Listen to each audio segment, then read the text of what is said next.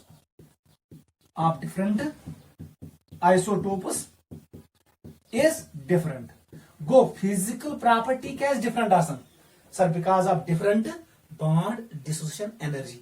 CH bond की BDE कम होती है as compare to CD bond, और सबसे स्ट्रांग बॉन्ड होता है CT बॉन्ड, उसमें बॉन्ड डिसोसिएशन एनर्जी ज्यादा होता है। नोट करो, these were physical properties of isotopes. और याद रखना आइसोटोप्स को हम यूज करते हैं to study rate of reaction, वो हमने यहां पर लिखा है, ब्रैकेट में लिखना है एग्जांपल काई इफेक्ट, ये हमने पढ़ा काई इफेक्ट, काइनेटिक आइसोटोप इफेक्ट हमने वहां पर ही पढ़ा इक्विलिब्रियम में, जब मैंने आपको एक्सप्लेन किया equilibrium is dynamic in nature. Note करो, और हम इसको यूज करेंगे ऑर्गेनिक केमिस्ट्री में, जब हम पढ़ेंगे जब हम ये पढ़ेंगे फ्रीडल क्राफ्टस रिएक्शंस, और जब हम एक रिएक्शन है उसका नाम है Fischer Speier esterification. Fischer Speier esterification reaction में भी हम यूज करते हैं आइसोटोप्स को। ठीक है बेटा, बहुत सारे रिएक्शन में यूज करते हैं। ठीक है, चलो बेटा नेक्स्ट पॉइंट पे आ जाओ।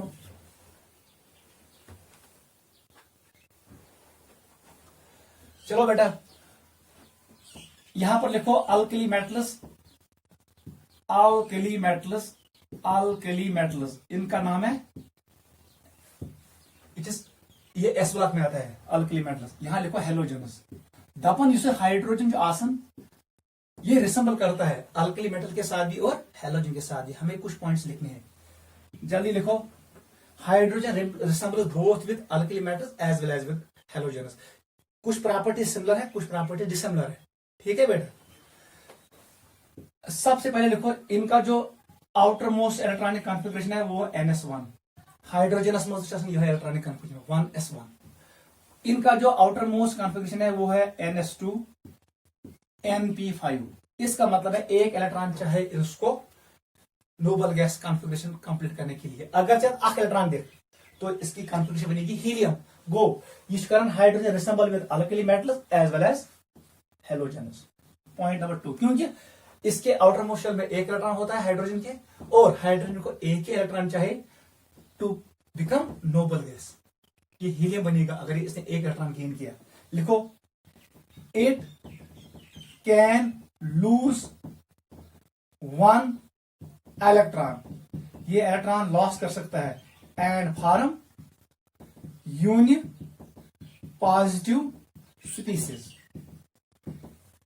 यहां पर क्या है, ये गेन कर सकता है, it can gain one electron, ये एक इलेक्ट्रॉन को गेन कर सकता है, and form uninegative species, uninegative species. गो, ये इलेक्ट्रॉन गेन करे, ये इलेक्ट्रॉन लास्ट करे। एक और पॉइंट देखो, like alkali metals, alkali metal पट बनाए ये halides, it can form halides, it can form sulphides, and it can form oxides. ठीक है, like halogens, it can form hydrides, याद रखना, it can form hydrides, and it forms covalent compounds, जो बनाओ covalent compound like हेलोजनस। ठीक है, एक और पॉइंट याद रखना, दपन युस कंपाउंड हाइड्रोजन बनावन, हाइड्रोजन का जो ये एच बॉन्ड है ये बहुत स्टेबल होता है, hydrogen exist as diatomic form like Cl2, like Br2, like I2. Go, halogenous आसन छ diatomic form में, halogenous exist in diatomic form in elemental state, ऐसे ही हाइड्रोजन एग्जिस्ट करता है diatomic form में। These are similarities between hydrogen can resemble with halogenous, hydrogen can resemble with alkali metals. You can keep it with S block elements, you can keep it with P block elements. It resembles, it differs from both alkali metals as well as from halogen. इसलिए इसकी position क्या होती है, separate होती है इन periodic table. अगर बघा इनका question, right difference, right similarity of hydrogen with alkali metal and halogen, आप ये 4 पॉइंट्स वहां पर नोट करना, नोट करो।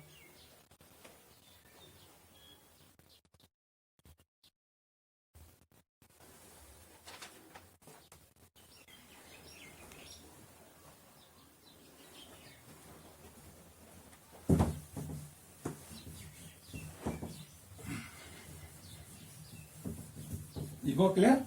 अब यहां पर हम कुछ लिखेंगे रिगार्डिंग प्रेपरेशन ऑफ हाइड्रोजन, वो हम डिस्कस नहीं करेंगे, वो खुद पढ़ोगे। लिखो कुछ इंपॉर्टेंट रिएक्शंस। फर्स्ट रिएक्शन जो आप लिखोगे, अगर वो यहां से मीथेन, हमने लिया मीथेन गैस, इसमें मैंने पास किया स्टीम H2O गैसोस फॉर्म में, तो हमें मिलेगा यहां पर कार्बन मोनोऑक्साइड गैस फॉर्म में, और हमें मिलेगा हाइड्रोजन H2 3 टाइम्स, ये भी गैस फॉर्म में। कार्बन मोनोऑक्साइड एंड हाइड्रोजन, इसको हम कहते हैं वाटर गैस। क्या कहते हैं, पहला पॉइंट लिखो, it is water gas, water gas. गो, यम साथ स्टीम कर पास हाइड्रोकार्बन में मीथेन, तो हमें मिलता है वाटर गैस। इससे हम प्रिपेयर करते हैं मीथेन। क्या प्रिपेयर करते हैं, वी कैन प्रिपेयर मीथेन। ये हम रिवर्स रिएक्शन में हम प्रिपेयर कर सकते हैं, we can prepare methane from this reaction. Avoid मानना, इसका एक और नाम है सिंथेसिस गैस, सिंथेसिस गैस, और in short we can write it syn gas. Entrance syn gas क्या है सर, वाटर गैस का एक और नाम है syn gas, because it can prepare hydrocarbon methane, we can synthesize methane from this gas, इसलिए इसका नाम है सिंथेसिस गैस और सिन गैस। नोट करो, एंट्रेंस में यही आता है। अगर कोई लिखे इतना CO प्लस N2, हाइड्रोजन के बदले नाइट्रोजन, तब जाके उसको कहते हैं प्रोड्यूसर गैस। क्या कहते हैं, प्रोड्यूसर गैस। तो अगर इसमें N2 था, हाइड्रोजन के बदले अगर N2 आ गया तो कहते हैं प्रोड्यूसर गैस। चलो नेक्स्ट, अगर वो कर कॉम्बिनेस, मैंने यहां पर लिया कोल सॉलिड फॉर्म में, इसमें मैंने पास किया स्टीम H2O, याद रखना this is coal, this is coal. इसमें मैंने पास किया स्टीम, वहां से बेटा क्या बनाइए, it will form carbon monoxide plus H2 gas. ये भी गैस फॉर्म है, ये भी गैस फॉर्म है, इट इज हेटेरोजेनस इक्विलिब्रियम। चलो हम ऐसे लिखेंगे, और इसका नाम है, यही है वाटर गैस, यही है water gas. We can prepare water gas from coal. इस रिएक्शन का नाम है coal gasification reaction, gasification reaction. What is coal gasification reaction? Process of producing water gas or synthesis gas or syngas from coal. अगर कोल पे बनाया water gas by using steam, अगर आपने steam use किया तब जाके इस रिएक्शन का नाम पड़ता है कोल गैसिफिकेशन रिएक्शन. एक और पॉइंट लिखो, थर्ड रिएक्शन, जल्दी करो बेटा.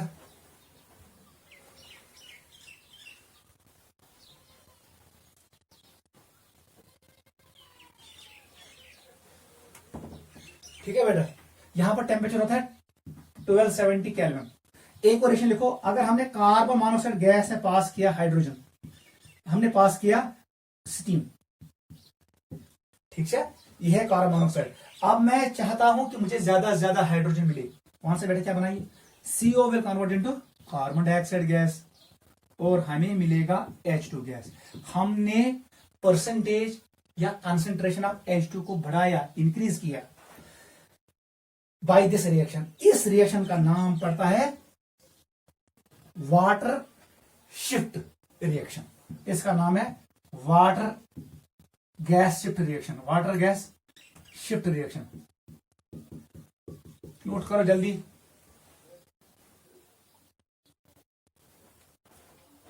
ठीक है बेटा, नीचे लिखना, in this reaction we increase concentration of H2. हम H2 का कंसंट्रेशन बढ़ाते हैं किस रिएक्शन में, वाटर गैस शिफ्ट रिएक्शन में. याद था, वाटर गैस शिफ्ट रिएक्शन ये है, कोल गैस रिएक्शन ये है और वाटर गैस ये है. ये तीन रिएक्शन आप याद रखना, एंट्रेंस और नीट में आएगा. नोट करो.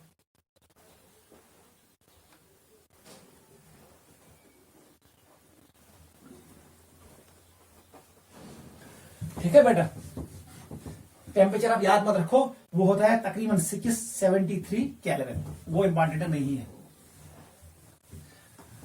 चलो नेक्स्ट, हाइड्रेट्स. हाइड्रेट्स क्या होते हैं, जल्दी करो. हाइड्रेट्स जनरल टर्म जहां पर H पे नेगेटिव चार्ज हो, लेकिन हम इस टर्म को हम यूज करते हैं हर जगह जहां पर हाइड्रोजन हो किसी एलिमेंट के साथ, चाहे वो S वाला के साथ हो या P वाला. अदरवाइज हाइड्रेट उसका नाम पड़ेगा जहां पर हाइड्रोजन अटैच होगा किसके साथ, S ब्लॉक एलिमेंट के साथ, मेटल्स के साथ, क्योंकि वहां पर हाइड्रोजन गेन करेगा इलेक्ट्रॉन. हाइड्रेट का मतलब होता है H नेगेटिव. H नेगेटिव मतलब क्या होगा, इलेक्ट्रॉन गेन करो. हाइड्रोजन कब करेगा इलेक्ट्रॉन गेन, इसकी इलेक्ट्रॉन नेगेटिविटी 2.1 है. ये होना चाहिए ज्यादा किससे, मेटल से. कोई मेटल जैसा इलेक्ट्रॉन नेगेटिविटी कम, वो लूज करेंगे इलेक्ट्रॉन और हमें मिलेगा H नेगेटिव. लेकिन कभी कभी नॉन मेटल के साथ जब हाइड्रोजन मिलता है उसको भी हम कहते हैं hydride. It is a broad term, याद रखना. Hydride, hydrogen forms hydrides. लिखो बेटा, ये बनाओ 3 किस्म हाइड्राइड्स. पहला होता है आयनिक हाइड्राइड. आयनिक हाइड्राइड. दोयमिस वनन चीज कोवैलेंट हाइड्राइड. Covalent hydride. तीसरे का नाम है इंटरस्टिशियल हाइड्राइड. इंटरस्टिशियल हाइड्राइड, यह है ओल्ड नेम, इंटरस्टिशियल हाइड्राइड. आयनिक हाइड्राइड का एक और नाम है सलाइन हाइड्राइड्स और साल्ट हाइड्राइड्स. ये आयनिक होते हैं. कोवैलेंट हाइड्राइड का एक और नाम है molecular hydride. It is molecular hydride. Hydride आप खुद लिखना. इसका एक और नाम है नॉन स्टाइशियोमेट्रिक हाइड्राइड. याद था, ये दो स्टेशियोमेट्रिक होते हैं, ये वाला क्या होता है, नॉन स्टेशियोमेट्रिक. नोट करो जल्दी, कुछ डिफरेंस लिखेंगे इनके बीच में.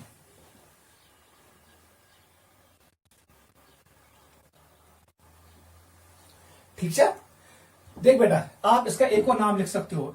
ये मेटेलिक हाइड्राइड होता है, generally metallic hydride. Metals form this type of hydride. ये क्या था, ये कुछ बनाए, it is form by S block element. यम साथ S ब्लॉक एलिमेंट रहे हाइड्रोजन से हमें मिलेगा आयनिक हाइड्राइड. ये कब मिलेगा हमें, when P block element. P block element रहे किसमें से, हाइड्रोजन से, हमें मिलेगा कोवैलेंट हाइड्राइड. और जब D block and F block element combine होंगे किसके साथ, हाइड्रोजन के साथ हमें मिलेगा इंटरस्टिशियल हाइड्राइड और नॉन स्टोशियोमेट्रिक हाइड्राइड और मेटेलिक हाइड्राइड। एक पॉइंट हमेशा याद रखना, इन हाइड्राइडों में नॉन स्टोशियोमेट्री होती है, इसका मतलब एक एलिमेंट ज्यादा होगा दूसरा कम होता है। कम कौन है? हाइड्रोजन। याद रखना H इज डेफिशिएंट। इवन मज आसान कमी डेफिशिएंसी, हाइड्रोजन की डेफिशिएंसी होती है किस में? मेटेलिक हाइड्राइड में। एनसीईआरटी बुक से देखना, वहां पर परसेंटेज ऑफ हाइड्रोजन कम होगा, मेटल ज्यादा होगा, स्टोशियोमेट्री मेंटेन नहीं रहेगा। चलो बेटा, जो ये एस ब्लॉक हाइड्राइड्स होते हैं ये क्या होते हैं? पहले हम एग्जांपल लिखेंगे। यहां पर एग्जांपल लिखेंगे लिथियम हाइड्राइड, बेरिलियम हाइड्राइड और यहां पर हमने लिखा मैग्नीशियम हाइड्राइड। ये मैंने 3 हाइड्राइड्स बनाए। इसके अलावा भी बहुत सारे हैं, कैल्शियम के हाइड्राइड्स, सोडियम के हाइड्राइड्स, रिबिडियम के हाइड्राइड्स। ठीक है, ये याद रखना, दीज 3 आर कोवेलेंट, ये एक्सेप्शन है। अदरवाइज आसन एस ब्लॉक एलिमेंट्स जो ये होते हैं ये आयनिक होते हैं। क्या होते हैं? आयनिक हाइड्राइड्स। लेकिन ये 3 क्या है? कोवेलेंट। याद रखना। और जो ये 2 है, नीचे वाले 2, इनका स्ट्रक्चर होता है polymeric, they have polymeric structure. बाकियन आयनिक हाइड्राइडन आसन छु क्रिस्टलाइन स्ट्रक्चर। याद रखना, इनका स्ट्रक्चर होता है क्रिस्टलाइन, ऑर्डर्ड स्ट्रक्चर होता है। Ionic hydrides are ionic in nature, they are polar in nature, they dissolve in water. इनमें होता है इलेक्ट्रोस्टैटिक फोर्स ऑफ अट्रैक्शन। वो आपको पता है, आयनिक बॉन्ड की जो प्रॉपर्टी है वो यहां पर यूज करो, कहानी खत्म। लेकिन ये एक्सेप्शन है, beryllium hydride, lithium hydride and magnesium hydride, they are covalent in nature. क्या है कोवेलेंट? बिकॉज जो ये एलिमेंट है इसका साइज स्मॉल है, साइज स्मॉल है तब जाके बॉन्ड बनेगा कोवेलेंट, म्यूचुअल शेयरिंग होगी। अगर साइज ऑफ मेटल बढ़ेगा, हाइड्रोजन सेम रहेगा, तो ये इलेक्ट्रॉन अपनी तरफ लेगा, तो ये नेगेटिव बनेगा, ये पुल, और ये बनेगा पॉजिटिव, वो बनेगा ionic hydride. Since metals have elements of small size, therefore they form covalent hydrates। और ये होता है polymeric in nature, otherwise they are crystalline. दूसरा पॉइंट देखो, नॉन कंडक्टिंग। आपको पता है आयनिक कंपाउंड्स सॉलिड स्टेट में करंट कंडक्ट नहीं करते हैं, वही मैंने लिखा नॉन कंडक्टिंग। लेकिन अगर आप पानी में डालोगे they are good conductors. Non volatile, ये होते हैं solid, it is non volatile, ये वोलेटाइल भी नहीं होते हैं। इन 3 पॉइंट्स याद था आयनिक कंपाउंड खतर। They are crystalline in structure, they are non conductive in solid state, they are non volatile. याद रखना। आ जाओ कोवेलेंट हाइड्रेट्स पे। याद रखना, जो है पी ब्लॉक, यहां पर हम इसको 3 पार्ट्स में डिवाइड करते हैं। डेफिशिएंट, याद रखना, covalent hydride base one electron precise, electron precise covalent hydride, और इसका नाम है इलेक्ट्रॉन रिच कोवेलेंट हाइड्राइड। दूसरा इलेक्ट्रॉन डिफिशिएंट कोवेलेंट हाइड्राइड वो होता है जिसका आप लेविस स्ट्रक्चर अच्छे से ड्रा नहीं कर सकते हो। अगर जब आप हाइड्राइड दिमाई बुधबाई बना सा लेविस स्ट्रक्चर तो पूरे पेट गुण इलेक्ट्रॉन सेट्सफाई किए, वहां पर ऑक्टेट कंप्लीट नहीं हुआ, उसको हम कहते हैं electron deficient species. Best example आप याद रखो B2H6। डाइबोरेन जो है इसका हम लेविस स्ट्रक्चर अच्छे से नहीं बना सकते हैं, यहां पर हमें बनाना है एबनॉर्मल बॉन्ड, यहां पर ब्रिज बॉन्ड बनाना है। ये हाइड्रोजन पे थोन दोनों बोरान दरमियान पे थोन हाइड्रोजन हेर देता बॉन्ड, यहां पर ब्रिज बॉन्डिंग होती है, यहां पर आप अच्छे से लेविस स्ट्रक्चर ड्रा नहीं कर सकते हो। ये इलेक्ट्रॉन डिफिशिएंट होता है और ये एक्ट करता है Lewis acid, it acts as Lewis acid. याद रखना, because it is electron deficient. Electron precise वो होते हैं जहां पर आप लेविस स्ट्रक्चर अच्छे से ड्रा कर सकते हो। Best example is methane. देखिए मीथेन में आराम से लेविस स्ट्रक्चर ड्रा करे, तो आपको पता है यहां पर कोई लोन पेयर नहीं बचेगा, यहां पर 4 बॉन्ड पेयर्स है, कार्बन के अराउंड 8 इलेक्ट्रॉन्स है, इसका मतलब है ये इलेक्ट्रॉन प्रिसाइज मॉलिक्यूल है। याद रखना। और इलेक्ट्रॉन रिच जो होते हैं ये वो मॉलिक्यूल्स होते हैं जहां पर आप लेविस स्ट्रक्चर जब ड्रा करोगे वहां पर लोन पेयर्स बचेंगे। बेस्ट एग्जांपल आप याद कर सकते हो, it is water, it is ammonia. चलो ऐसे लिखेंगे, पहले लिखेंगे अमोनिया, फिर लिखेंगे वाटर, वाटर पे 2 लोन पेयर्स होते हैं, it is hydrate of oxygen, और यहां पर लिखेंगे HF, यहां पर 3 लोन पेयर्स होते हैं। गो इनमें this belongs to 15th period, ये 15 ग्रुप का है, 15 ग्रुप का है, ये किसका है 16 ग्रुप का है, और ये 17 ग्रुप का। गो 15 ग्रुप 16 ग्रुप तो 7 ग्रुप बनावन इलेक्ट्रॉन रिच हाइड्रेट्स। जो ये 14 ग्रुप है, 14 ग्रुप के एलिमेंट्स हमेशा बनाएंगे क्या, इलेक्ट्रॉन प्रिसाइज हाइड्रेट्स। ये है 13th, it is 13th group के जो एलिमेंट्स है, बोरान, एल्युमिनियम, गैलियम, ये सभी बनाएंगे इलेक्ट्रॉन डिफिशिएंट हाइड्रेट्स। याद रखना को जो ये इलेक्ट्रॉन रिच होते हैं ये एक्ट करते हैं लेविस बेस, ये आपको पता है, because they contain lone pair. 14th group के elements neither act as Lewis acids nor act as Lewis bases. यम छन करन एक्ट एज लेविस एसिड तो लेविस बेस किया। Electron rich acts as Lewis base और electron deficient acts as Lewis acid. गो थ्रोहेम group बनाए इलेक्ट्रॉन डेफिशिएंट स्पीशीज, इसका अच्छे से ड्रा नहीं कर सकते हो लेविस स्ट्रक्चर। अगर ये बनाओ बोरान, इसका एक्चुअल स्ट्रक्चर ऐसे है, 2 बोरान इधर है, बोरान 3 इलेक्ट्रॉन 3, इसके पास भी 3, 1 2 3 आउटर मोस्ट शेल में। या पर हाइड्रोजन बन गया, दूसरा हाइड्रोजन इधर से आ गया, ठीक है, यहां से एक और हाइड्रोजन आ गया, इसको आ गया एक और हाइड्रोजन, वन से हाइड्रोजन था।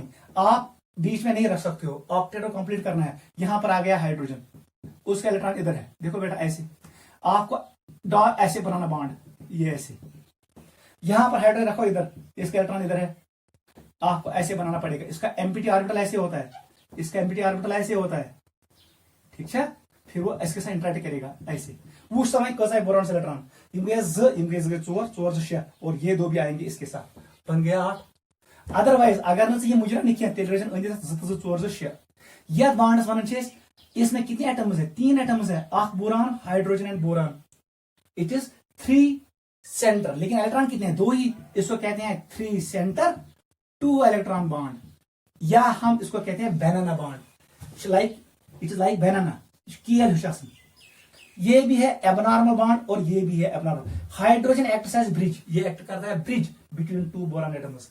अबो द प्लेन भी होता है, बिलो द प्लेन भी होता है, याद रखना। इट इज ऊपर भी है 3 सेंटर, 3 सेंटर, क्योंकि बोरान, हाइड्रोजन और बोरान ये 3 सेंटर्स बन गए। इलेक्ट्रॉन्स कितने हैं, 2 ही इलेक्ट्रॉन्स है, ये 3 सेंटर 2 इलेक्ट्रॉन बॉन्ड है। अदरवाइज बॉन्ड में होने चाहिए 2 सेंटर्स एंड 2 इलेक्ट्रॉन। इस बॉन्ड को देखो, बोरान और हाइड्रोजन 2 सेंटर है, 2 इलेक्ट्रॉन है, नॉर्मल बॉन्ड है, ये भी नॉर्मल बॉन्ड, ये भी नॉर्मल, ये भी नॉर्मल। को डाई बोरेनस में 4 बॉन्ड नॉर्मल, 2 बॉन्ड एबनॉर्मल, इसको कहते हैं ब्रिज बॉन्ड्स और बनाना बॉन्ड्स। वो हम आगे पढ़ेंगे। इसका एक्चुअल लेविस स्ट्रक्चर नहीं बना सकते हैं, आपको ब्रिज बनाना पड़ेगा, ठीक है। दिस वाज हाइड्रेट्स ऑफ, और आपको पता है कोवलेंट हाइड्रेट्स की प्रॉपर्टी वही होती है जो कोवलेंट बॉन्ड की होती है। They are non polar in nature, they dissolve in non porous solvents, they are bad conductors of heat and electricity. वो आप खुद देखोगे। आ जाओ लास्ट पे, जिसका नाम है नॉन स्टोइचियोमेट्रिक और मेटेलिक हाइड्रेट्स। ये वो हाइड्रेट्स होते हैं जो F ब्लॉक और D ब्लॉक एलिमेंट के साथ बनता है, याद रखना है, वो खुद लिखना। इसकी जो इलेक्ट्रिकल कंडक्टिविटी होती है वो कम होती है as compare to parent element. अगर वो होना जिंक, या हमने लिया कॉपर को, copper will conduct more electricity. अगर हाइड्रेट बनाओ वो कम करेगा करंट कंडक्ट, क्योंकि वहां पर उसका एटॉमिक स्ट्रक्चर, वो स्ट्रक्चर चेंज होगा, इसलिए वो कम करेगा इलेक्ट्रिसिटी कंडक्ट। एक और पॉइंट याद रखना, अगर हम देखेंगे ग्रुप उसको 6th group, 7th group, 8th group और 9th ग्रुप, ये वाले नहीं बनाते हैं हाइड्रेट्स, याद रखना। 6th ग्रुप में सिर्फ बनाता है chromium, chromium forms hydrates. Otherwise 6th group, 7th, 8th and 9th ये जो ग्रुप्स है कहां पर, ट्रांजिशन सीरीज में। ट्रांजिशन सीरीज में जो ये ग्रुप्स होते हैं ये नहीं बनाते हैं hydrates, only chromium form hydrates, याद रखना। और जो ये हाइड्रेट्स होते हैं they are metallic in nature, इनकी इलेक्ट्रिकल कंडक्टिविटी कम होती है as compare to parent element.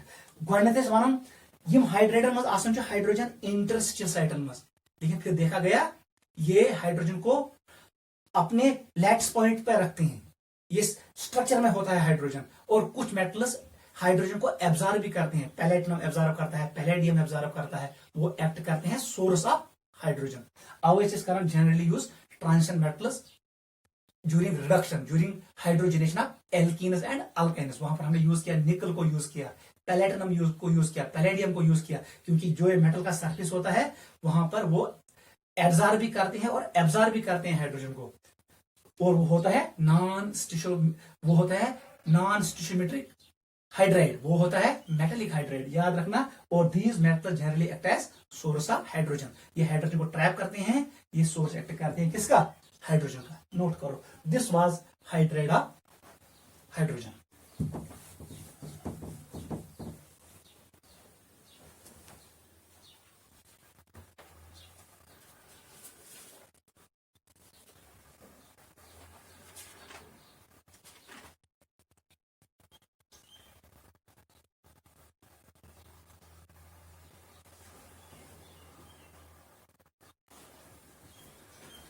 चलो बेटा, अब हम डिस्कस करेंगे एक और इंपॉर्टेंट मॉलिक्यूल जिसका नाम है वाटर। एक इंपॉर्टेंट कंपाउंड है, उसका नाम है वाटर। ये मैं आपको ऐसे ही बताऊंगा। इसका मॉलिक्यूलर फार्मूला है H2O, इसको कहते हैं वाटर। मैक्सिमम वाटर कहां होता है, ओशन में, याद रखना। 97% के करीब ओशन में, on earth surface 97% water is present on oceans. और जो प्योरेस्ट फॉर्म ऑफ वाटर है, याद रखना, प्योरेस्ट फॉर्म वो होता है रेन वाटर। क्या होता है, रेन वाटर, याद रखना। Rain water is purest form of water. Human body में भी वाटर है, प्लांट्स में भी बहुत ज्यादा वाटर है, वो आपको पता है। 70% वाटर होता है हमारे बॉडी में, ठीक है बेटा। बायोलॉजिकल सिस्टम में 70%। वाटर की जो कुछ स्पेशल प्रॉपर्टीज होती हैं, याद रखना। जो गैस फेज में हम देखेंगे वाटर, इसका स्ट्रक्चर होता है बेंड। ये हमने पढ़ा कहां पर, वेस्पर थ्योरी में। इसका ये स्ट्रक्चर होता है। Hybridisation is sp3, 2 bond pairs, 2 lone pairs, और ये बॉन्ड एंगल होता है 104 के 104 degree. It has bend structure in gas phase. अगर वो माने कंडेंस्ड स्टेट, वो होता है सॉलिड स्टेट एंड लिक्विड। याद रखना, सॉलिड और लिक्विड स्टेट को हम कहते हैं कौन सा स्टेट, कंडेंस्ड स्टेट। यहां पर वाटर का स्ट्रक्चर होता है, वो होता है hydrogen bonded. It is hydrogen bonded, जो हमने पढ़ा इंटरमॉलिक्यूलर हाइड्रोजन बॉन्डिंग होती है कहां पर, वाटर में और सॉलिड स्टेट में। वाटर का जो, याद रखना, क्रिस्टलाइन फॉर्म होता है। वाटर में जिससे क्रिस्टलाइन फॉर्म जो आसन, वो होता है आइस। वाटर का क्रिस्टलाइन फॉर्म होता है आइस। आइस का स्ट्रक्चर कैसे होता है ये भी पढ़ेंगे, इतना याद रखना। Hydrogen bonding is present in condenser form. Hydrogen bonding कौन होती है, इंटरमॉलिक्यूलर हाइड्रोजन बॉन्डिंग। ये मैंने अलग से वीडियो बनाया है, वहां पर वॉच करना, ठीक है। और वाटर का जो क्रिस्टलाइन फॉर्म है वो आइस है, याद रखना। आइस यहां पर लिखना, एटमॉस्फेरिक प्रेशर, एटमॉस्फेरिक प्रेशर पे इसका जो स्ट्रक्चर होता है, याद रखना, वो होता है हेक्सागोनल। जैसे ही आपने टेम्परेचर डिक्रीज किया, लो टेम्परेचर पे इसका स्ट्रक्चर होता है क्यूबिक। याद था, इसका क्यूबिक स्ट्रक्चर होता है at low temperature and eight normal atmospheric pressure इसका स्ट्रक्चर होता है हेक्सागोनल। यहां पर एक और पॉइंट याद रखना, हर का ऑक्सीजन एटमस आसान 4 ऑक्सीजन एटम। हर कोई ऑक्सीजन एटम किसके साथ बाउंड होता है, 4 ऑक्सीजन एटम के साथ, इन टेट्राहेड्रल मैनर। याद रखना, द स्ट्रक्चर इज टेट्राहेड्रल। चाहे वो ये अरेंजमेंट हो या ये अरेंजमेंट हो, ये होता है टेट्राहेड्रल अरेंजमेंट। ये पॉइंट याद रखना। This is ice. आइस में जब पैकिंग होती है, चाहे क्यूबिक चाहे हेक्सागोनल, वहां पर रहता है होल्स। होल्स में ट्रैप होती हैं डिफरेंट एलिमेंट्स, डिफरेंट एटम्स, जिसका साइज होता है। और because of this structure, ice की जो डेंसिटी होती है वो डिक्रीज हो जाती है। Density of ice decreases, it is less than water. That is why ice floats on water. शीन पकन पेट आप पेट, because density of ice is less. क्या डेंसिटी कम आसान, because of it is structure. इसका ओपन स्ट्रक्चर होता है, हेक्सागोनल स्ट्रक्चर होता है या क्यूबिक स्ट्रक्चर होता है। वहां पर होल्स होते हैं और वहां पर एम्प्टी स्पेस बहुत ज्यादा होता है। Density is mass per unit volume. यहां वॉल्यूम बढ़ जाता है, मास नहीं बढ़ता है, इसका मतलब डेंसिटी कम है। What is density, sir, it is mass by volume. Because of open structure, gaps होते हैं वहां वॉल्यूम ज्यादा होता है, ये वॉल्यूम ज्यादा है, डेंसिटी गैस कम। यही वजह है density of ice is less than water. Winter में आइस फ्लोट करता है पानी पे। आइस हैज थर्मल इंसुलेशन, ये हीट को बाहर नहीं निकलने देता है पानी से। ये हेल्प करता है सर्वाइवल ऑफ फिशेस। जो बॉडी में विंटर में जो फिशेस होते हैं पानी में, ऊपर जब रहता है ice acts as thermal insulation. ये विंटर में लाइफ को प्रिजर्व करता है वाटर में, because in winter ice acts as thermal insulation. ये हीट को पानी से बाहर नहीं निकलने देता है। It maintains thermal insulation in water. वो खुद देखना, दिस इज आइस। इतना पॉइंट सब याद रखना। इससे याद वाटर विंटर्स में शीन हीट नेवर, वो हीट को बाहर आने नहीं देता है, इसलिए थर्मल इंसुलेशन प्रोवाइड करता है विंटर में। ठीक है, प्रॉपर्टीज ऑफ वाटर लिखो जल्दी। Properties of water, water high enthalpy of fusion. Enthalpy of fusion, अगर ये सॉलिड आइस होगा तो इसका एंथैल्पी फ्यूजन ज्यादा होता है। सेकंड लिखो, इसका होता है हाई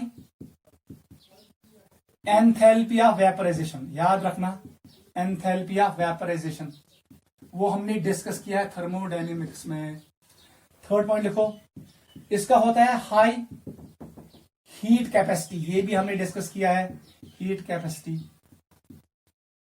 एक और पॉइंट लिखो, इसका होता है high boiling point.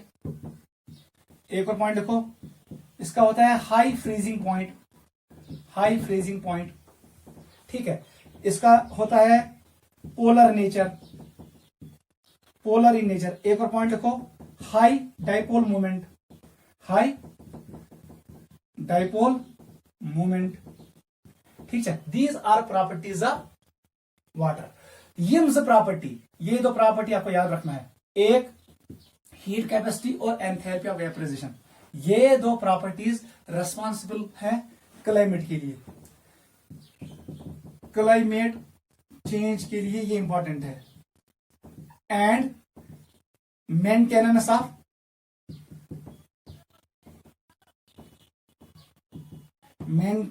Of body temperature. Body temperature maintain करने के लिए ये दो प्रॉपर्टीज बहुत इंपॉर्टेंट है, heat capacity and enthalpy of vaporisation. Water is polar in nature because of hydrogen bonding. It dissolves ionic compounds. It also dissolves covalent compounds. याद रखना, because of polar nature water can dissolve, ये dissolve करता है, याद रखना, dissolve करता है ionic compounds को, तमाम ionic compound के लिए dissolve। और ये also dissolve करता है किसको? covalent molecule को। covalent molecules जो इथेनॉल है हमारे पास, अल्कोहल है हमारे पास, कार्बोहाइड्रेट है हमारे पास, सक्रोस है, उसको डिसॉल्व करता है पोलर नेचर, क्योंकि वहां पर हाइड्रोजन बॉन्ड्स होते हैं। Hydrogen bonding provides high dielectric constant, वो भी लिखो। इसका होता है high dielectric constant. High dielectric constant होता है पानी का। These are properties of water. और ये दो प्रॉपर्टी इंपॉर्टेंट है for climate change and maintenance of body temperature. Note करो, इंपॉर्टेंट है।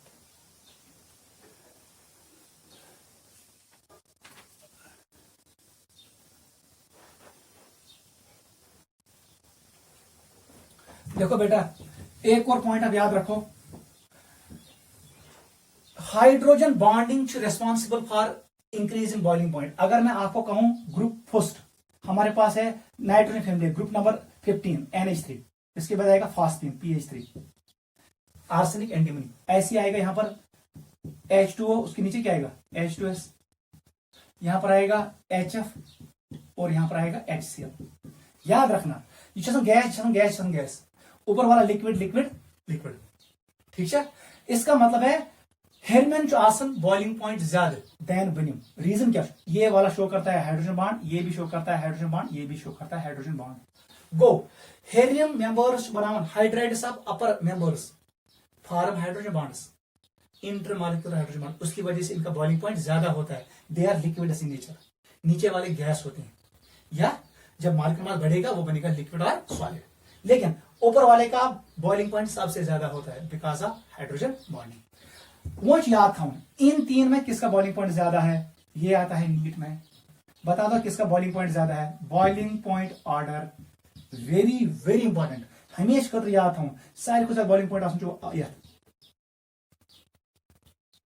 वाटर का होता है, उसके बाद किसका होता है HF का, और सबसे कम किसका होता है NH3 का।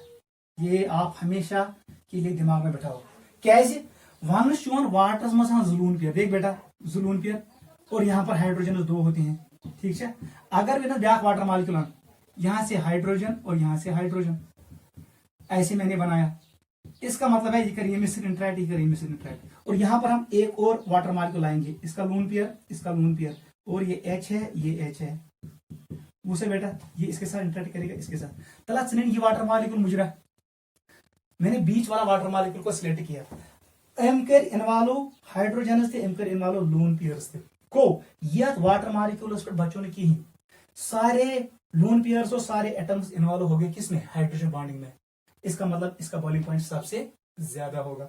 अगर HF में क्या होगा, देख बेटा यहां पर ऐसे बनेगा H, यहां पर है F, देख बेटा यहां पर आएगा H, ठीक है, ऐसे आएगा,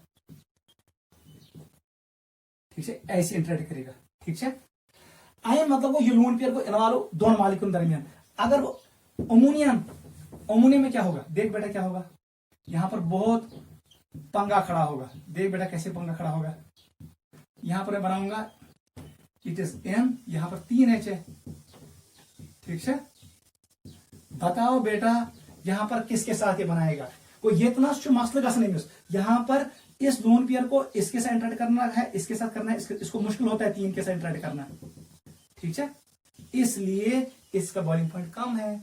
लेकिन यहां पर ये इंटरेक्ट करेगा एक ही हाइड्रोजन के साथ, क्योंकि इसके बाद दूसरा हाइड्रोजन है नहीं, कोई ये इतना थोड़ा बहुत ये बॉन्ड में थोड़ा स्ट्रांग, लेकिन यहां पर इस लोन पेयर को पंगा हो जाएगा कि इस हाइड्रोजन के साथ इंटरेक्ट करेगा, इसका मतलब इसका बॉइलिंग पॉइंट कम होगा, ये बॉन्ड कमजोर होगा। This will be the boiling point order of hydrates. या थाउन हाइड्रो वाटर्स मज गसन दोनों लोन पेयर तो दोनों हाइड्रोजन इन्वॉल्व।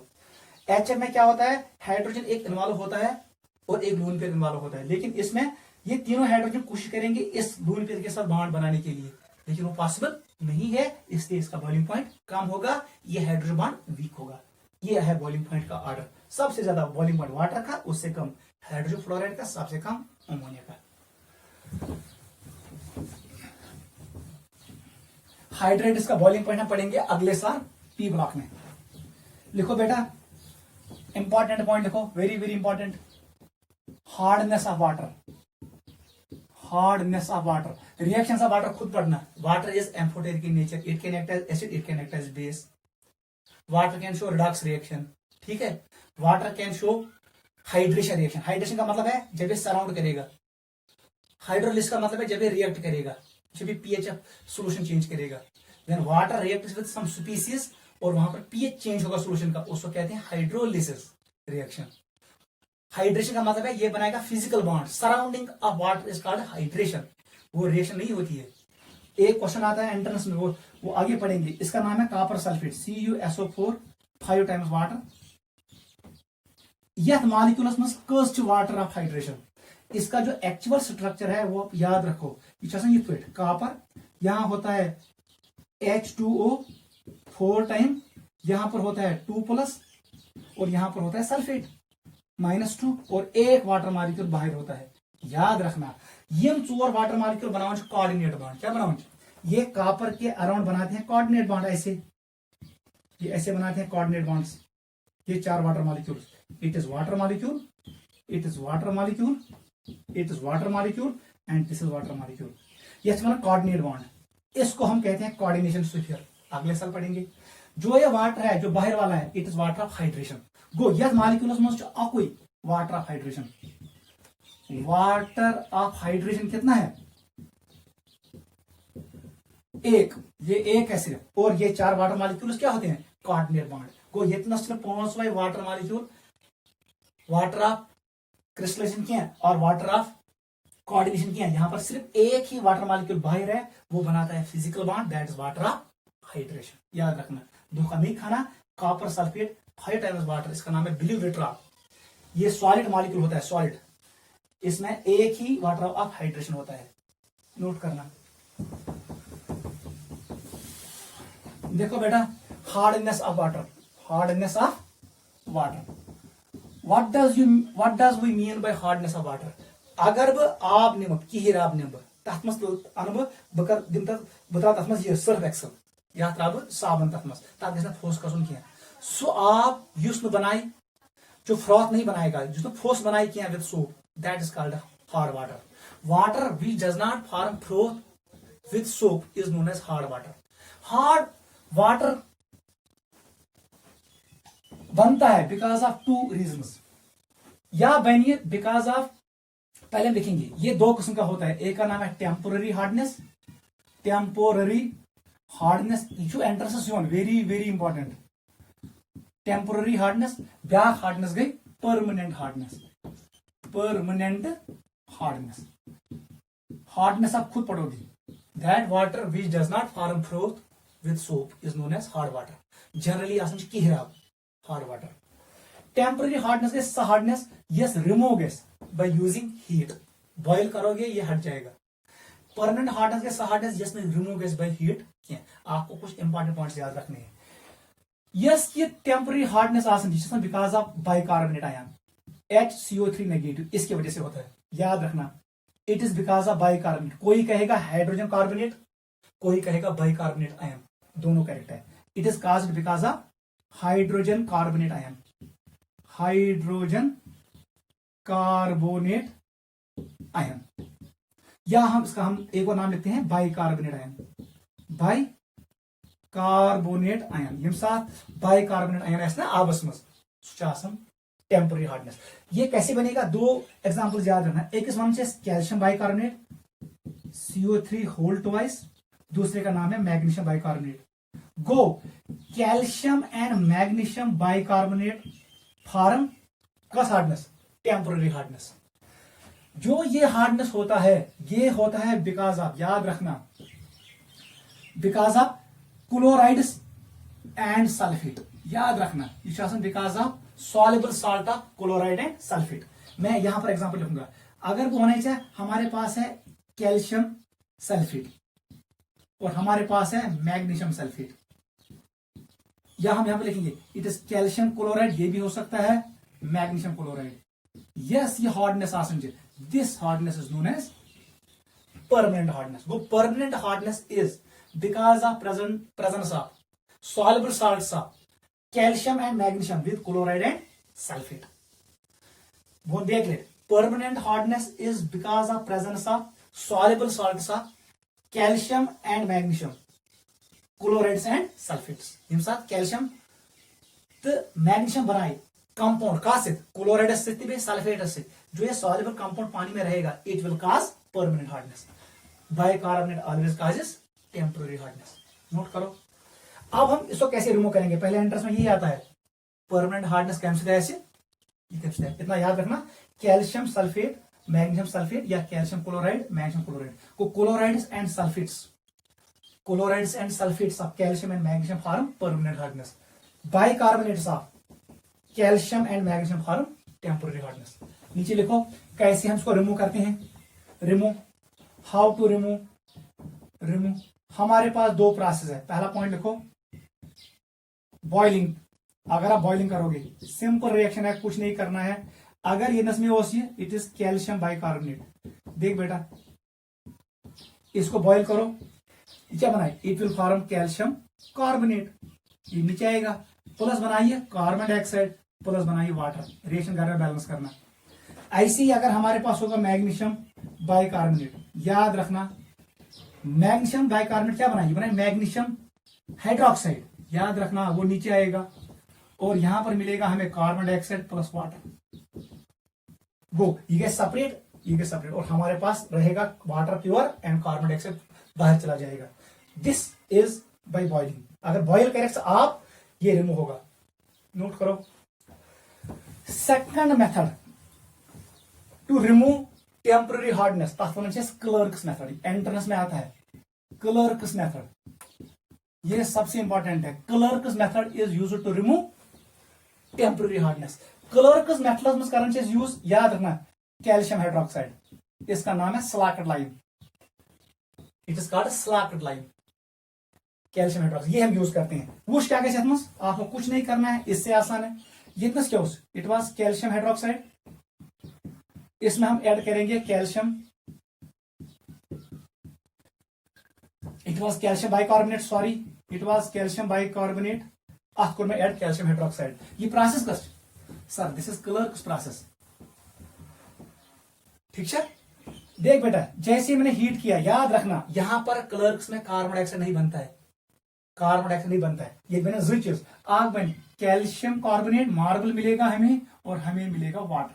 घर में बैलेंस करना, कहानी खत्म।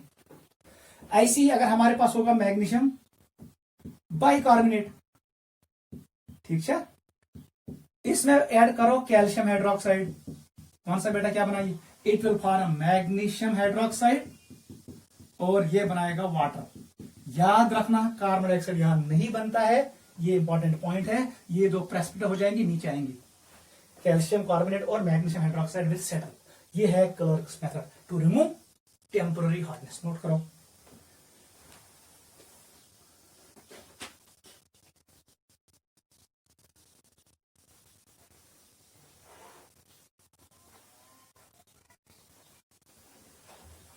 रिएक्शन घर में खुद बैलेंस करना है, बहुत आसान है, 2 टाइम्स मल्टीप्लाई करना, ये बैलेंस हो जाएगा। चलो बेटा next, permanent hardness, permanent hardness. अगर जी परमानेंट हार्डनेस से नेवर करेंगे, आपको क्या करना है, याद रखना है, सबसे पहले we go for washing soda, हम लोग यूज करते हैं वॉशिंग सोडा। वॉशिंग सोडा में हम यूज करते हैं सोडियम कार्बोनेट को, 10 टाइम्स वाटर भी यूज कर सकते हो, और कैल्शियम कार्बोनेट, सिंपल। को यम साथ से करेक्ट ट्रीट कैसे, देख बेटा, अगर हमारे पास ये कैल्शियम सल्फेट है, this is permanent hardness because of sulphate of chloride, it can be calcium chloride और कैल्शियम सल्फेट। जैसे हम ट्रीट करेंगे इसको किसके साथ, सोडियम कार्बोनेट के साथ, कौन सा बेटा क्या बनाइए, ये पानी में है, याद रखना है, ये क्या बनाएगा, it will form calcium sulphate, नहीं ये बनाएगा कैल्शियम कार्बोनेट, वो प्रेसिपिटेट होता है, नीचे आएगा, और हमें मिलेगा salt, soluble salt, sodium sulphate. ये सॉल्युबल सॉल्ट है, इसको फिल्टर करो और ये मिलेगा, इसका मतलब सेपरेट हो गया, ये ब्रेक हुआ। ऐसे ही अगर मैग्नीशियम सल्फेट होगा, सेम रिएक्शन होगी, ऐसे ही बनेगा। This is using washing soda, मैंने यूज किया वॉशिंग सोडा, याद रखना washing soda is used to remove permanent hardness. आवश्यक ना वॉशिंग सोडा, ये वॉशिंग के लिए यूज करते हैं, ये परमानेंट हार्डनेस को रिमूव करता है। सेकंड मेथड देखो, कैलगॉन, कैलगॉन मेथड, कैलगॉन मेथड, ये भी इंपॉर्टेंट है। कैलगॉन क्या श्वसन, इट इज बेसिकली Na6P6O18, याद रखना, यह वन कैलगॉन, सोडियम मेटा फॉस्फेट, ये हम यूज करते हैं, नोट करो जल्दी, कैलगॉन।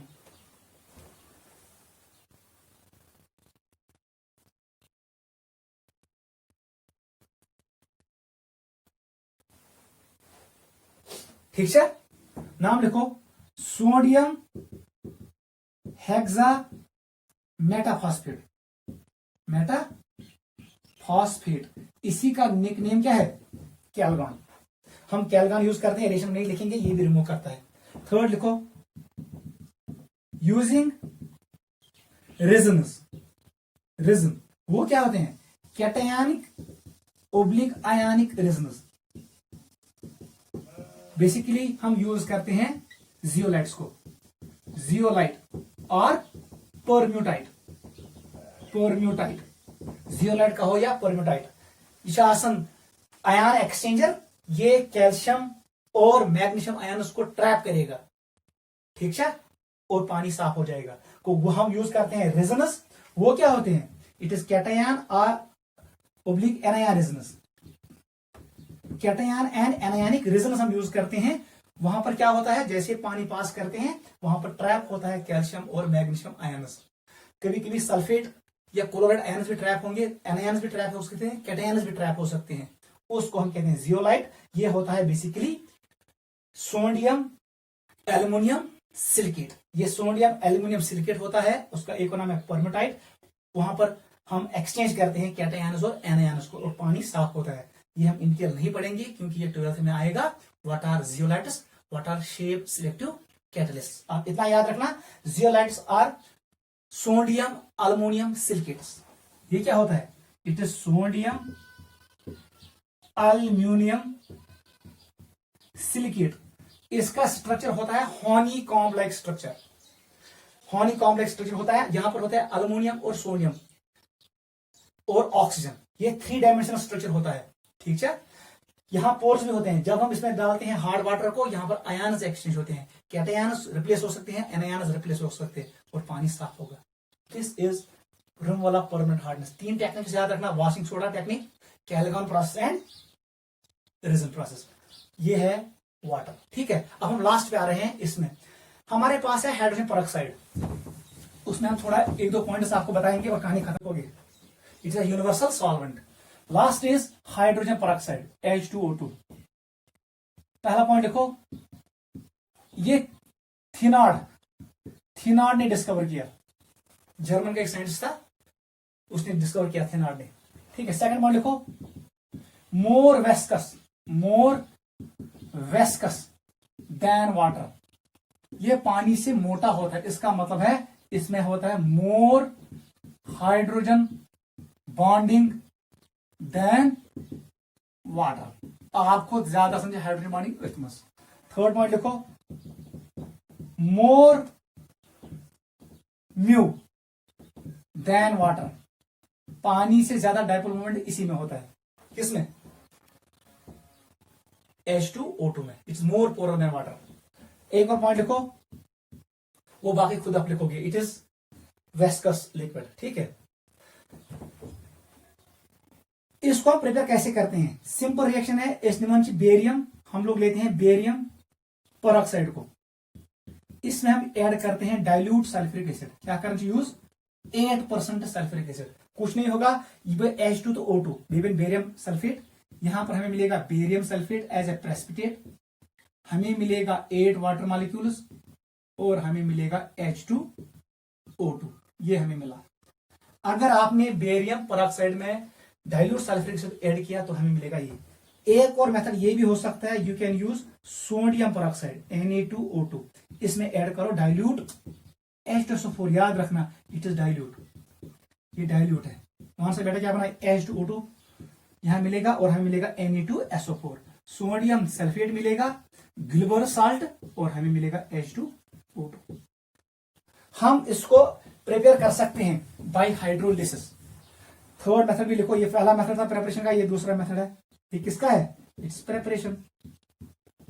थर्ड मेथड लिखो बाय इलेक्ट्रोलिसिस। लेकिन यहां पर इंपॉर्टेंट पॉइंट लिखना, इलेक्ट्रोलिसिस करूं का सल्फ्यूरिक एसिड H2SO4 को करो इलेक्ट्रोलिसिस, डाइल्यूट H2SO4। लेकिन यहां पर पॉइंट याद रखना, under high charge density, high current density. आपको करंट बढ़ाना है, ये इंपॉर्टेंट पॉइंट है। You have to carry it under high current density. Reaction हम नहीं शो करेंगे। यहां पर एक इलेक्ट्रोड है, यहां पर दूसरा इलेक्ट्रोड है, एक एनोड है, दूसरा कैथोड है। याद रखना, anode is made of platinum, cathode is made of graphite. इतना याद रखना। एनोड पे हमें मिलेगा हाइड्रोजन गैस, उससे मेरा कोई लेना देना नहीं। कैथोड पे हमें मिलेगा H2O2, ठीक है। पहले हमें हाइड्रोजन, ये ब्रेक होगा। देख बेटा क्या होगा, कुछ नहीं करना, बहुत आसान है।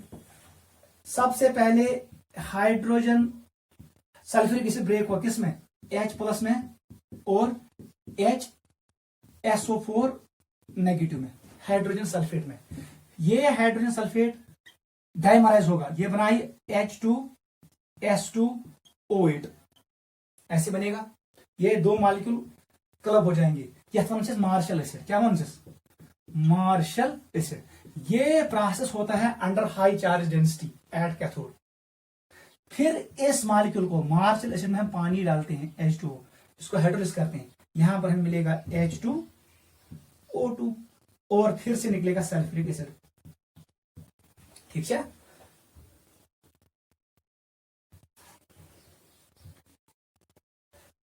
2 टाइम्स कर देंगे, रिएक्शन खुद बैलेंस करना, ठीक है बेटा। दिस इज हाइड्रोजन पेरोक्साइड, गो एस्कोर prepare hydrogen peroxide by hydrolysis of dilute sulphuric acid. ये 2 मेथड्स आप याद रखना, बहुत आसान है, इजी है। Sulphuric acid can break into H+, ये चला जाएगा एनोड की तरफ, anion will move towards cathode, cathode पे होगा रिडक्शन, वहां पर बनेगा Marshall acid under high current density, फिर उसको हाइड्रोलिसिस होगा और हमें मिलेगा हाइड्रोजन पेरोक्साइड। चलो बेटा ठीक है, कंसंट्रेशन लिखो, कंसंट्रेशन। अगर H2O2 बनोत से इसको हम करते हैं कंसंट्रेट, इसकी प्योरिटी हम इंक्रीज करते हैं बाय यूजिंग DURP टेक्निक, ये आपको पता है, distillation under reduced pressure. Hydrogen peroxide is concentrated under distillation under reduced pressure, ये हमने पढ़ा है पहली यूनिट में। What is DURP? हम प्रेशर डिक्रीज करते हैं, इट इज वैक्यूम डिस्टिलेशन, इससे इसकी प्योरिटी बढ़ती है, इट बिकम्स 90% प्योर। नोट करो, यह है इसकी कंसंट्रेशन कैसे बढ़ाते हैं, डिस्टिलेशन अंडर रिड्यूस्ड प्रेशर। इसका एक और नाम क्या है, वैक्यूम डिस्टिलेशन, हम यूज करते हैं वैक्यूम डिस्टिलेशन। अब देखो कैंटेरी करंट एक्सप्रेसेस हाइड्रोजन पेरोक्साइड, हम इसको एक्सप्रेस करते हैं 2 तरीकों से, या हम करते हैं परसेंटेज कंसंट्रेशन निकालते हैं इन टर्म्स ऑफ परसेंटेज, दूसरा हम निकालते हैं in terms of volume strength, volume strength, it is percentage strength और दूसरा क्या है, वॉल्यूम स्ट्रेंथ। लैबोरेटरी में आपको 2 तरीके से मिलेगा, आइदर परसेंटेज स्ट्रेंथ और volume strength. What is percentage strength? 12th में पढ़ेंगे, अथ one weight by volume percent, weight by volume percent. अगर कुंजे लिख मेरे पास है 10% H2O2, बहुत आसान है, अमी मतलब कुछ गो, अमु मतलब गो 10 ग्राम गई डिजाल्व 100 ml सोल्यूशन मज। अगर मैं लिख 20% H2O2, इसका मतलब क्या हुआ, अमु मतलब गो 20 ग्राम डिजाल्व कोर, 20 gram H2O2 has been dissolved in 100 ml of solution.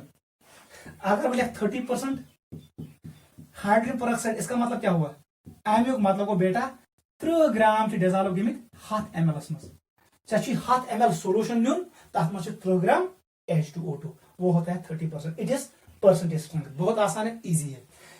ऊपर वाला वेट है, नीचे वाला वॉल्यूम है, volume is expressed in ml, weight is expressed in grams, को हैरी ग्राम बनी ml, ग्राम ml, नोट करो, it is weight by volume.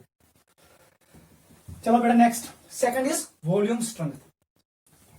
पूछा बेटा वॉल्यूम स्ट्रेंथ से क्या है, ये ज्यादा यही आता है एंट्रेंस में, very very important. Volume strength का मतलब क्या हुआ, इसका मतलब है अगर जब बनाई 10 वॉल्यूम, हमारे पास है 10 वॉल्यूम H2O2, देख बेटा कैसे इसको एक्सप्लेन करोगे।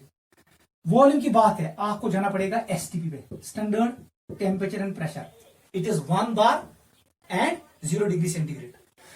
When you keep it at 0 degree centigrade, so 273 Kelvin and 1 bar pressure, 1:1। अगर जब होने हाइड्रोजन पेरोक्साइड बोतल में, इट इज 10 वॉल्यूम, इसका मतलब है 8 ml H2O2 will give कितना, ये 10 रिप्रेजेंट करता है 10 ml of O2, this is the meaning.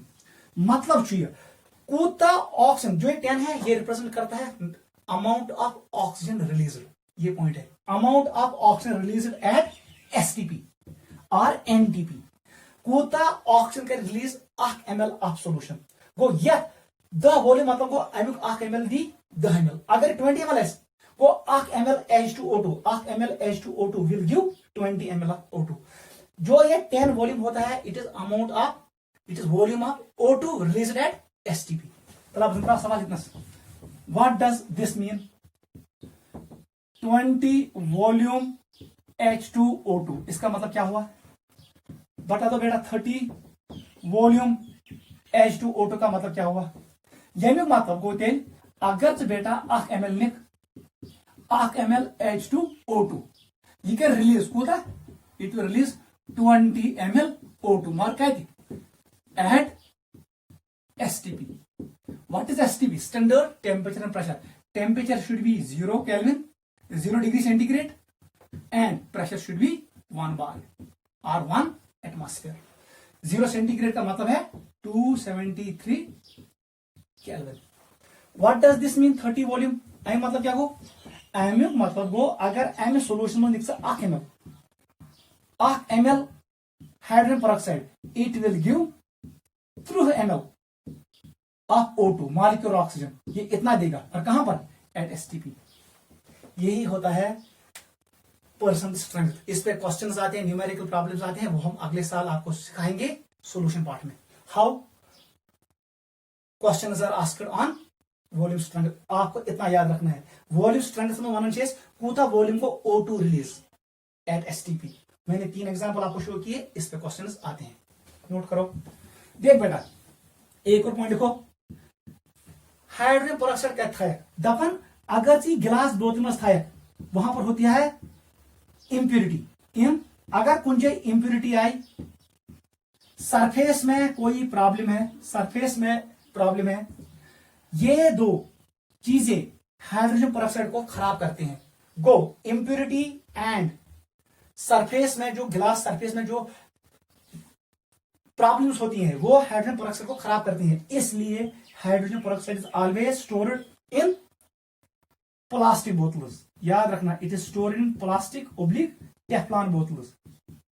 हम टेफ्लॉन बोतल में इसको रखते हैं हाइड्रोजन पेरोक्साइड को, इसको हम गिलास बोतल में नहीं रखते हैं, बिकॉज सरफेस ऑफ गिलास उसमें इंप्यूरिटीज हो सकते हैं, वो हाइड्रोजन पेरोक्साइड को डिकम्पोज करेंगे, खराब करेंगे। This is reaction of this is how to store, this is storage, how to store hydrogen peroxide. It is kept in plastic bottles. एक और पॉइंट लिखो, हाइड्रोजन पेरोक्साइड की रिएक्शन हमने डिस्कस की कब? जब मैंने आपको पढ़ाया रेडॉक्स रिएक्शन। यमन रिएक्शन में H2O2 यूज कर, वही है reaction of hydrogen peroxide. Entrance के लिए पॉइंट याद रखना, युस हाइड्रोजन पेरोक्साइड आसन, याद रखना यह शख्स मजकूर कर act both as reducing agent as well as oxidizing agent. याद रखना, मगर ज्यादा हावन कस property oxidizing agent than reducing agent. यहां पर एक ट्रिक याद रखना, वो मैंने आपको ऑलरेडी बोला है, RO रेजिडेंट ऑफ या रिवर्स ऑस्मोसिस। यम साथ hydrogen peroxide character as reducing agent, ये हमेशा रिलीज करेगा O2 को। यथ रिएक्शन में O2 द्राव रिएक्टेंट में जो हाइड्रोजन पेरोक्साइड वो हमेशा एक्ट करेगा रिड्यूसिंग एजेंट। उसका मतलब है उसको हमेशा हो जाएगा क्या? ऑक्सीडेशन। को whenever hydrogen peroxide acts as reducing agent in product we always get oxygen gas, O2 gas. और तब जाके ये H2O2 को हो जाएगा ऑक्सीडेशन, लॉस ऑफ इलेक्ट्रॉन्स हो जाएगा, because it acts as reducing agent. ठीक है, और यहां पर रिलीज करेगा O2। ट्रिक याद हम RO। This reaction I have already shown. और इसको हम कहा यूज करते हैं? सबसे इंपॉर्टेंट पॉइंट याद रखना, ये है इसकी इंपॉर्टेंस। इसको हम यूज करते हैं पोल्यूशन कंट्रोल। पोल्यूशन कंट्रोल के लिए हम यूज करते हैं। Hydrogen peroxide is used to control pollution. या चलो बेटा, अब हम डिस्कस करेंगे स्ट्रक्चर ऑफ हाइड्रोजन पेरोक्साइड। ये entrances, structure of H2O2 hydrogen peroxide का स्ट्रक्चर आपको पता है।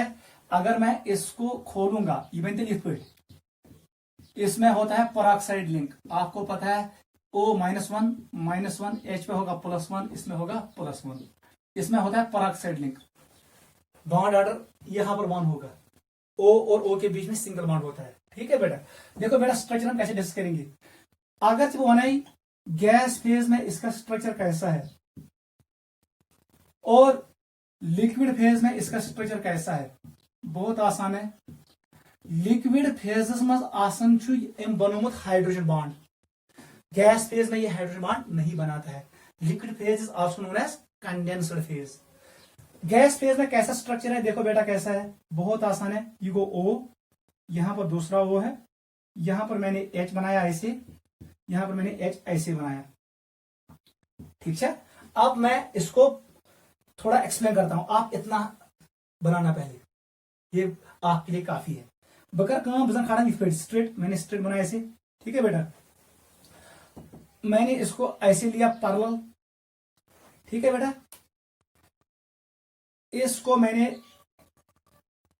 ऐसे लिया, दिस लाइन, इसको मैं ऐसे ले रहा हूं, इस लाइन को मैं ऐसे ले रहा हूं, ठीक है बेटा।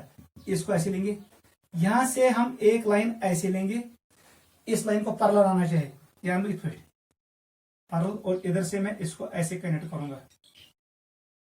ये मैंने स्ट्रक्चर बनाया, ठीक है, मैंने ऐसे स्ट्रक्चर बनाया। युस ये बॉन्ड एंगल आसान बेटा, जो ये बॉन्ड एंगल होता है बाहर वाला,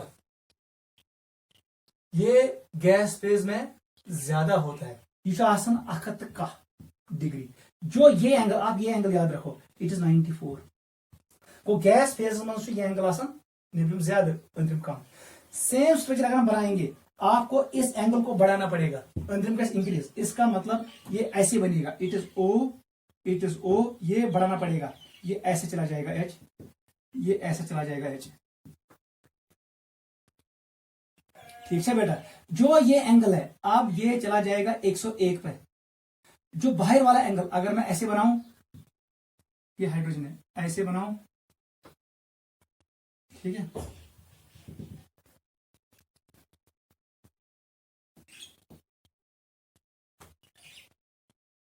ठीक है। जो ये एंगल है, ये अब बनेगा 90 डिग्री, इतना याद रखना है। गैस फेजस में आसन छो ओ और एच का एंगल 94 डिग्री के बराबर होता है, यहां पर ये 101 डिग्री के बराबर होता है, बस इतना याद रखना। काशिर कुछ याद था, बेसिकली यदि हाइड्रोजन बनाई, हाइड्रोजन बॉन्ड ये स्ट्रेच हो जाएगा, ये कर पानस वाश, यदि वाश के बॉन्ड एंगल इंक्रीज, इतना आपको याद रखना है। जो ये बॉन्ड है अंदर वाला बॉन्ड, ये 101 डिग्री होता है, कहां पर, लिक्विड फेज में, क्योंकि यहां पर ये हाइड्रोजन बॉन्ड बनाएगा, और यहां पर ये बनाएगा, यहां पर हाइड्रोजन बॉन्ड नहीं बनाएगा। ये स्ट्रक्चर भी है नॉन प्लेनर, ये याद रखना, it is non planar structure, ये भी है नॉन प्लेनर। इसका मतलब ये हुआ hydrogen peroxide has non planar structure, इसमें लैपटॉप की तरह स्ट्रक्चर होता है, ठीक है बेटा। ये 2 प्लेन होता है, ये एक प्लेन बन गया, ये दूसरा प्लेन बन गया, ठीक है। ये होता है बेंड स्ट्रक्चर होता है, बेंड स्ट्रक्चर, जो सेम, और ये हाइड्रोजन अपोजिट पोजीशन में होते हैं, they are present in trans position, ये सिस पोजीशन में नहीं होते हैं। आप अगर आपको कुछ याद नहीं रहा, आपको इतना याद रखना है, आचासन ओ यहां पर H होता है और यहां पर H होता है, इतना आपको याद रखना है। This structure of hydrogen peroxide. और जो ये एंगल होता है सॉलिड, यहां पर गैस फेज में ये एंगल होता है 94 डिग्री के बराबर, यही एंगल बनता है 101 जब ये बनाता है hydrogen bond in liquid phase, तब जाके हाइड्रोजन बाहर आएगा, ये इंटरैक्ट करेगा, बॉन्ड एंगल बढ़ेगा। अगर यू इंक्रीज, ऊपर वाला कम होगा, इतना आपको याद रखना है। This is all about hydrogen peroxide. आज आप इस लेक्चर को रिवाइज करना, जो मैंने आपको पढ़ाया है। सबसे पहले आप पढ़ोगे पीरियोडिक क्लासिफिकेशन, फिर आप पढ़ोगे जो मैंने आज आपको पढ़ाया फ्रॉम एनसीईआरटी टेक्स्ट बुक। मैंने आपको इंपॉर्टेंट इंफॉर्मेशन दी जो आपको हेल्प करेगा नीट और जेडब्ल्यू के एग्जामिनेशन में। अगली क्लास में हम लोग डिस्कस करेंगे एस ब्लॉक एलिमेंट। ये आज के लिए काफी है।